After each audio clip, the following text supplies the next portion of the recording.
Our State of the U.S. segment tonight. Well, Chelsea Manning running for Senate in Maryland is not the only news about the 2018 midterm elections, although it is a pretty good illustration of how insane the Democrats are. In 2016, they run a woman who has probably committed felonies without conviction. In 2018, they're upping their game to running a woman who is not really a woman, who served time in prison for betraying our country. Now, we still have 294 days until the 2018 election, and I hate predicting election results this far in advance because I don't think you can. But some commentators are already predicting that Democrats will retake control of both houses of Congress, sort of placing this idea in people's minds in advance in hopes it will impact voter turnout. But is this idea of a blue wave really what preliminary polling indicates? Do voters really want a referendum on Trump's agenda, or is that Democrats' total lack of a grip on reality? With me now to break this down, Republican strategist Guy Short. Guy, thanks for joining me. Liz, thanks for having me. All right, Guy, you take an interesting position on this, kind of counter to what all the Democratic strategists are predicting right now. They're predicting this blue wave, this so-called blue wave. You say the GOP is positioned well to retain control of both houses of Congress in 2018. Why do you say that? Liz, I think you're exactly right when you started this segment. Listen, most of the political pundits, the hate Trump media, they're looking at election results 10, 20, 30 years from now and trying to project what's going to happen here in 2018. And what it doesn't take into account is what's happening on the ground in 2018. Let's look at what's happening on the ground in 2018. We have a stock market that's at 25, 26, maybe it's going to be at 27, 28,000 on the Dow in November. We've got consumer confidence at a 17-year high. We've got unemployment at a 17-year low. Look, if you want a job in this economy, you can get a job. If you want a better job in this economy, you can get a better job in this economy. If you look at what President Trump's tax cuts are already doing, 2 million employees, right, got either raises or bonuses because of the Trump tax cuts. These are huge benefits. They're going to pay dividends in November. Okay, so let me play the devil's advocate for just a minute, because there are people, not just on the left, there are people on the right who are skeptical of pundits like yourself predicting that the GOP is going to hold on to both houses. And one of the reasons is they say the approval rating of Donald Trump, it fluctuates greatly, almost depending on what he tweets versus what happens policy-wise. When he passes a conservative policy agenda, his approval rating goes up. When he tweets and gets into fights with individuals, it tends to go down. How does that impact the Republicans' chances in the 2018 midterm elections? Because people rarely split their ballot. They rarely disapprove of a president but vote for someone in Congress who is of the same party as the president. Voters are going to be much more interested in their paychecks and what's going on in the economy than studying the approval polls and trying to figure out where Trump is at. But here's the deal. A lot of the political pundits like myself, who are consultants, I like to get a little bit deeper beyond what a lot of what you're hearing in the hate Trump media. Let's look at what's going on with Republicans versus Democrats. The Republican National Committee just at the end of this year just announced they raised $130 million. Compare that to the Democrats, who raised $60 million. The Republicans raised twice as much, more than twice as much, under the leadership of Donald Trump. Now, what does that mean?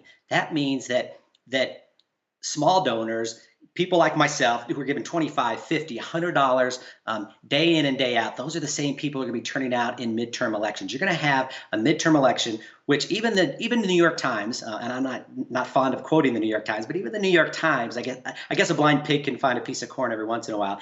They even admit that Republicans do much better in midterm elections. They did much better in 2010. They did much better in 2014. We're going to have a good year in 2018. Listen, I certainly hope so. I'm openly conservative on this show. Every viewer who's ever tuned in knows that. But I will tell you why I'm playing the skeptic right now. I'm skeptical because I don't think you can predict, and not you personally. I mean, I don't think anybody can predict this far in advance what's going to happen in a midterm election. It depends so much on the state of international affairs around the world and what the Congress actually achieves, plus what the president does, and then who the contenders are, who is challenging the incumbents. And when it comes to the money, I understand that money is a huge factor in elections, but didn't Hillary Clinton teach us with her billion-dollar spending that money is not the only factor? Well, so presidential election, you get a diminishing returns. I mean, is a billion or a billion.1, there's no difference, right? So in presidential elections, a little bit different. But when you're in House elections, race by race, and you have $1 million, that extra 500,000, is a big deal. But back to your point in terms of predicting elections, and I couldn't agree with you more, but here's what I find interesting. Doesn't it sound a lot today like what we heard in 2016? Day in and day out, President Trump was going to get crushed, right? 18 points, 20 points by Hillary Clinton. Republicans were going to lose the Senate. And in fact, those same folks who predicted wrong, and frankly, I believe some of them, those are the same folks who are puffing out their chests saying they know exactly what's going to happen in 2018. Where's a little bit of humility to say, gosh, you got it so wrong in 2016.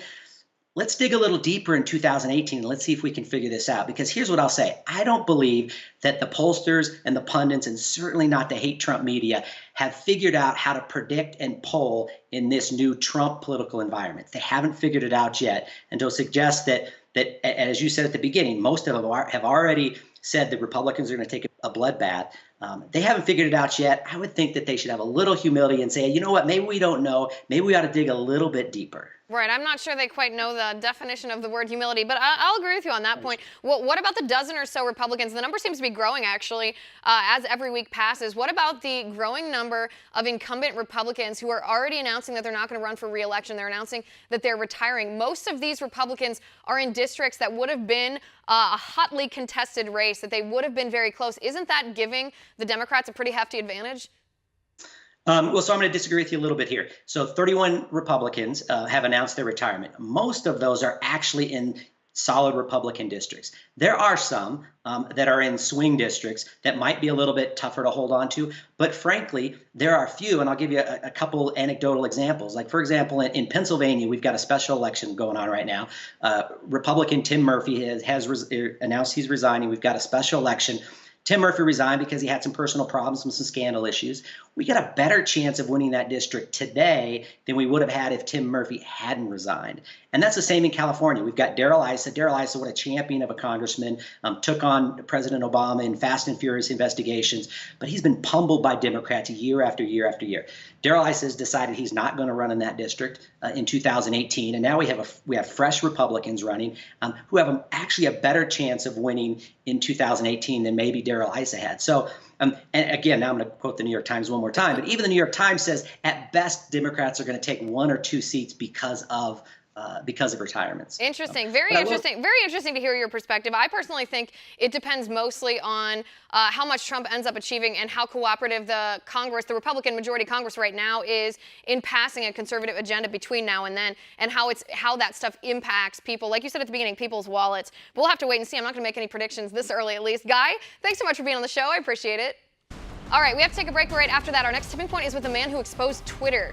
Did you know Twitter reads all of your direct messages and sells that information to advertisers? They literally compile a dossier of your private information and hire people to read it.